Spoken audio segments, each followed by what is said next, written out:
Happy New Year. It's 2011, and this year certainly getting off to a more, well, financially stable start for the city of Tulsa. Joining us this morning is Mayor Dewey Bartlett, who happens to be very happy about that. I believe, tax revenue up $5 million more than expected in this last month? About the sales that. tax? More than what we budgeted for, so things are looking a little bit better.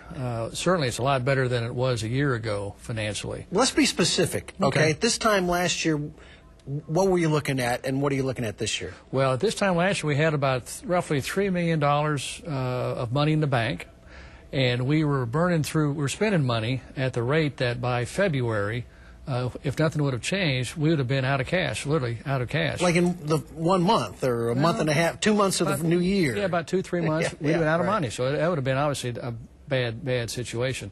Today, we have in excess of $13 million in the cash, and we're adding to our reserves. We have our spending under control, even though our revenues haven't increased that much, relatively speaking. We're managing our city much better, and we're living within our means in a much better way. Can you get rid of the furlough days for your city employees because of that situation? Yes. The furlough days that had been up to 8, now we'll be able to get rid of all of those, so the city employees will be fairly paid again. Same thing with the firefighters. They made some concessions. Now we'll be able to return those concessions back to them. So we're getting back on very good shape financially.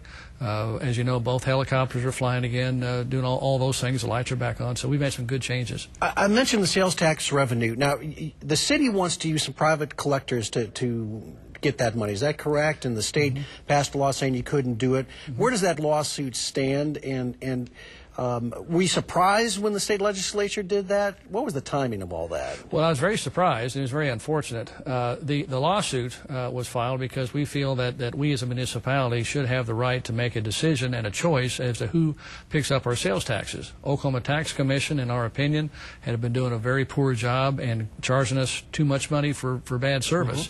So we sued them. And that lawsuit is still pending in Oklahoma County Court. The Tax Commission has made some positive changes in the last few months, I think, as a result of that lawsuit pending. So things are getting better in that regard, but there's still a long ways to go. Have you resolved, as a resolution, for a better working relationship with the city council? And I know that's a two-way street, but I think citizens would love to see less bickering and more production. Well, and I would too. I know we all would. We've identified a lot of areas that we agree with the council. The city council has a list, essentially a wish list of things to do, and we've evaluated that, and we came up with about 10 or 12 issues that we agree with and that we're working on together. So you target those, Absolutely. And you can get something done. You bet.